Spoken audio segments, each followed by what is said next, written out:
Welcome to the CEO of Destiny podcast, where you will find the tools to fulfill the purpose of your generation and wildly succeed in the marketplace. And now your host, Andre J. Benjamin.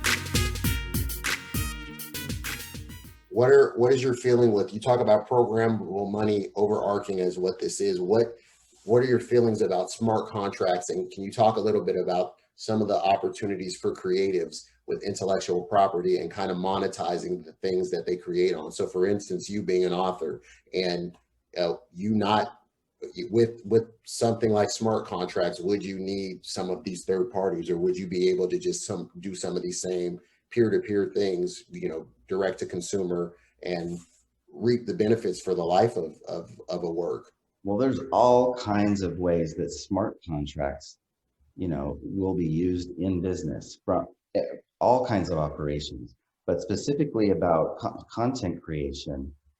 Smart contracts coupled with NFTs, this idea of a non-fungible token, these unique. Can you define what that is, an NFT? It's there's talk everywhere of people, a baseball card has now been digitized, and it's some artist did some digital. I actually know a kid that made like $75,000, and he was like 15-year-old because he's been doing digital art from NFTs. So can you speak to what an NFT is and then speak on smart contracts like that?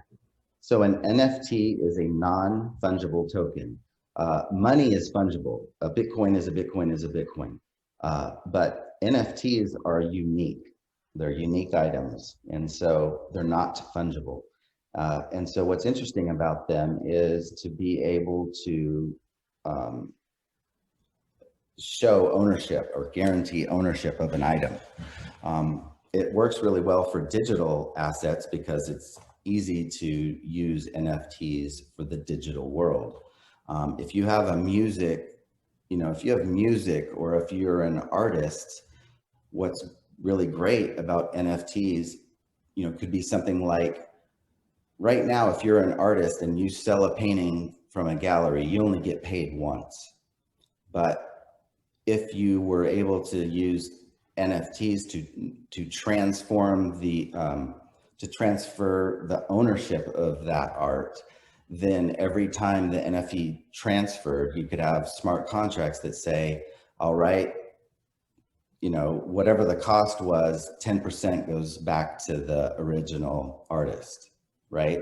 And so tons of artists, tons of music producers, anybody who has intellectual property in the future is going to be able to create multiple revenue streams, where right now they're only paid once, and people can trade their stuff and they never get to see any benefit of that. So I think there's a lot, and blockchains can be used to eliminate fraud, right?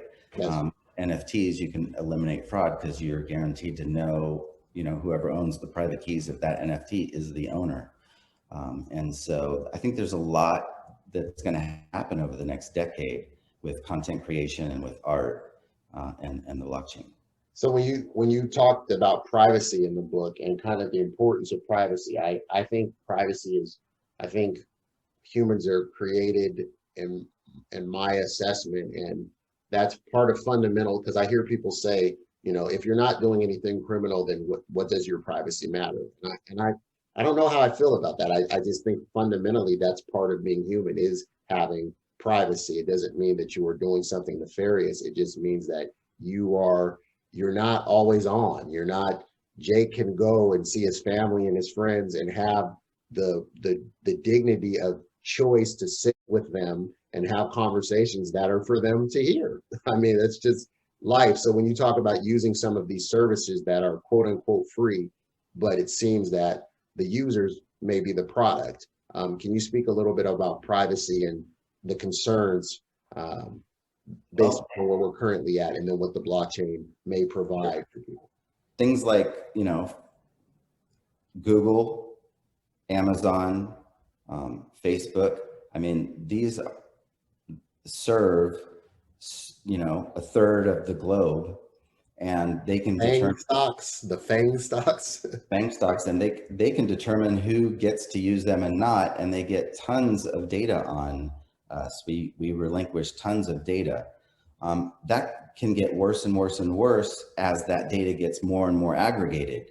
It's not just, then that starts to get, Google and MasterCard created a relationship, and then you're able to aggregate that data and see who, more and more about a person.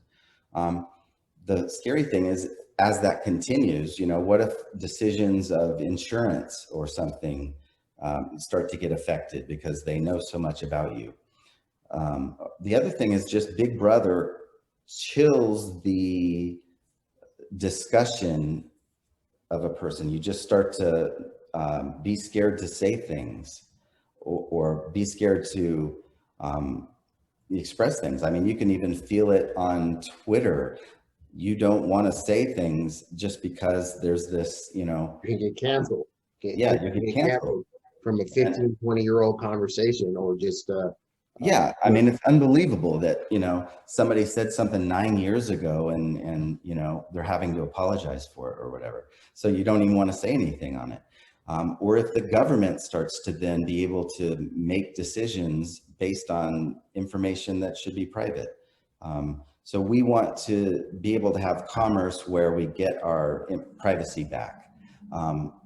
With decentralization, we can be pseudonymous or more anonymous and keep our own data. And we can ultimately then make our own money by selling our data and restricting the access.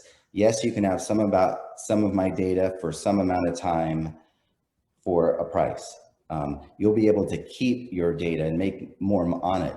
And that investment theme is called Web 3.0. There's a so whole they talked about social media like that. They said a new social media where people would control basically the licensing of their data. It's like you use it for this amount of time and then pull it back. And there are people working on this right now. Yeah, Web 3 is coming. And so it's really interesting. You'll be able to, the Brave browser,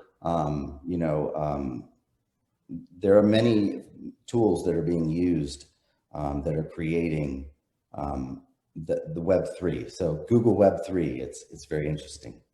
Perfect. Well, thank you. That's a good point for us to stop. I appreciate your time. And where can people find out about you? What's next for you in a nutshell? Are you going to tour with the book, even digitally? What's going on? How can people find you and find more information about it? I've been doing a bunch of that. You can find me at Twitter at TradeCraftJake. You can find the book at ageofautonomy.com. I'm on Twitter, so you can definitely find me there, TradeCraftJake. Perfect. Here is the book. You want to get a hold of it. You want to go find Jake on Twitter, and you want to avail yourself of this resource. I think it's a great read, and I recommend it for people if you want to get a better understanding of crypto assets in the age of autonomy. Thank you for your time, Jake. Have a great rest of your day and week. You too. Thanks so much, Andre. Take care. Thank you for listening to today's episode. Do us a favor. If this was useful in any way for you, please go to iTunes and leave us a review. Reviews will allow others to easily discover the podcast. If you'd like more information and to receive a free download, Rediscover Your Destiny, go to ceofdestiny.com. Thanks again, and tune in next time.